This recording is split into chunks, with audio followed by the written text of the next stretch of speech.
For today's session, Jocelyn Cho is going to be leading the discussion, all still revolving around COVID and how we're coping and finding opportunities and how we're getting inspiration. Take it away, Jocelyn. The topic for today was kind of based off of our conversations in the past week. And just as a kind of a history, in the first week, we kind of talked about inspiration or opportunities in crisis. And we were saying that crisis is a way of birthing new opportunities. In the week following that, we were talking a lot about our personal journeys and how we got to where we are today. And just last week, Joseph was leading a talk on inspiration and crisis. And so I thought as a way to kind of wrap up our session in the summer, we can kind of reflect on looking back and finding things that you're grateful for. And also just thinking about the power of mindset. In recent conversations with people, it's like we can't change the things that are going around us, the current situations of the world, the uncertainties of day to day. But one thing we can change is how we view the things that are happening and how we allow those things to affect our lives. So really the working title is kind of the power of mindset and how we can maintain kind of a positive mindset in moments of crisis. Attitude of gratitude, not to be like super cheesy and catchy, but there are very negative things, and it's not like us talking about all this gratitude. It's not like we're just like wishy-washy, like everything's great in life. That's not it. There's also vicissitudes. There's like things there. I was really able to shift the perspective, even through things like a crisis. Like there's a lot of things that you can be really grateful for, even if it's like the bare minimum of like just breathing. You have an opportunity, a chance to live, to serve, or to give. Having this attitude of gratitude and that perspective of like, it's not as bad as you think. It can get worse, but if you're grateful for this opportunity, for what you have, it can get better. Because it's not easy. Sometimes we're born into a life where you're the odd one out and you feel like you don't belong, or sometimes you don't even know yourself and don't feel like you belong in anywhere. And so just having the community of folks like from different walks of life to be able to just express yourself, express your ideas, and be able to learn more about yourself and learn more about others, I think that's something to be really grateful for in a time like this where it's super isolating, There are very negative things, and it's not like us talking about all this gratitude. It's not like we're just like wishy-washy, like everything's great in life. That's not it. There's also vicissitudes. There's like things, there's challenges, Interesting. A change of circumstances or fortune, typically one that is unwelcome or unpleasant. Oh, that's a good phrase. Instead of saying, these strange times that we're in, I can say because of the upheaval due to the vicissitude in our society. Gratitude is a tool to help us navigate through the tough times. There's like a dichotomy. Like I see people being more open-minded, and then there's the other side where people are less open-minded. That's like, even though my parents are both unemployed right now, but just the fact that, we're still able to keep the house for now, is, I don't know, I'm really grateful for that. And it kind of pushes me, because now that they're both out of a job, like I really have to pick myself up, because they're at an age where, there's that barrier in technology, and there's, especially now, everything is remote. So, yeah, I don't know if you guys have been helping your parents out get set up with like tech. Berkeley actually has that Greater Good Center, I think, where there's a bunch of research being done around gratitude, and they send out consistent newsletters about the research behind gratitude and its effects on mental health and physical health. And like Joe mentioned, there's that gratitude journal that has been very popularized, where it's a 5-minute journal is what it's called, where it says on the top prompt, list 3 things you're grateful for, right, that you do in the morning.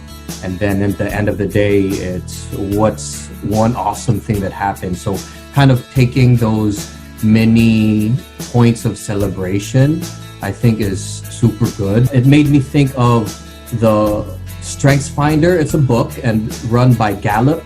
And then they've done research over decades of the different leadership styles. and they've done a breakdown over 34 different leadership styles, and then they'll give you your top 5.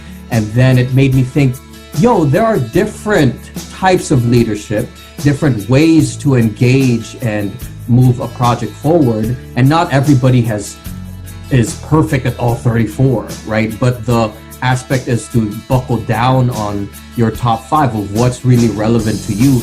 And I think that is in line with this concept of gratitude, of being grateful for what you have, and then doubling down on your strength. Also in the job hunt, right? When I'm not getting that many email backs from folks, it makes you like question yourself, right? Why did they ghost me, right? And then sometimes I'd rather want email rejection rather than just silence, right? Sometimes getting the rejection one is better at times, but the flip side to kind of find stability is finding the spaces that I can contribute to, whether that is through some of the community orgs I volunteer with, and also just doing those assessments of what am I good at, and then being grateful for my own personal skills. In person at conferences, it's a little bit hard to do that because everybody's trying to talk to the speaker, right? And there's like a line to speak with them, and you have to do the awkward like nod along while listening to that person's conversation and wait for your turn and, hey, I have a question, and kind of insert yourself in that weird like way, right? And try to, oh, great, yeah, I agree with that. And in that little networking kind of thing. And I don't like that at all because it feels very inauthentic. But with this Zoom normalization, I'm able to reach out to people through a message and ask, do you have 15 minutes? A lot of times they might not respond, but the ones that do respond, I can have a one-on-one conversation with them. That is so necessary in this time, and also especially as we kind of advance into our careers or advance, just for me, just personally, as I've been to Harvard and met a lot of really talented and great people, sometimes it's easy to kind of forget like where you came from, but gratitude is one of those devices that kind of recenters in yourself. You kind of remind yourself, hey, you weren't always here. Like there were people along the way that helped you get to this position. Once you've been blessed in certain ways, or once you've been given these opportunities, one of the natural kind of responses out of gratitude is to kind of serve the community of people you're with, whether it's like teaching people how to code, or, you know, it's kind of giving back to students who are just starting out in grad school and kind of mentoring them and telling them, this is how I got to where I got to today.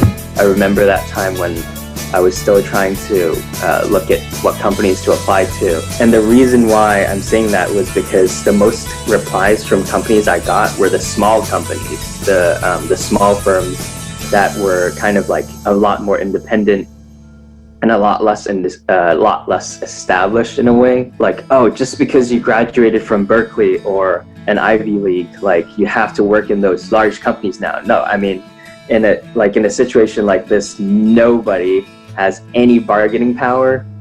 Like, you really have to be like honest with yourself and just say like, okay, I gotta connect with the people who I trust the most, because those are the people who at least give me a reply. Kevin, since you mentioned that apartment earlier, like it could be definitely a lot worse. Like I could be sleeping on the streets.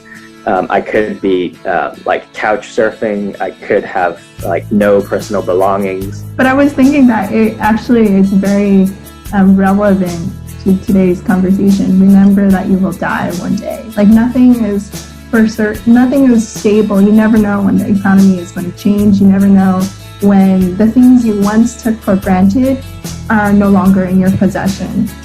For example, just in the Bay Area, you know, right now we have this like scorching wildfire, and my district was actually like, we're very close to one of the evacuation warning districts. And it's so crazy because the last time in 2018 when there was this wildfire, it was never in this kind of the east, or sorry, where San Jose area, Fremont area was.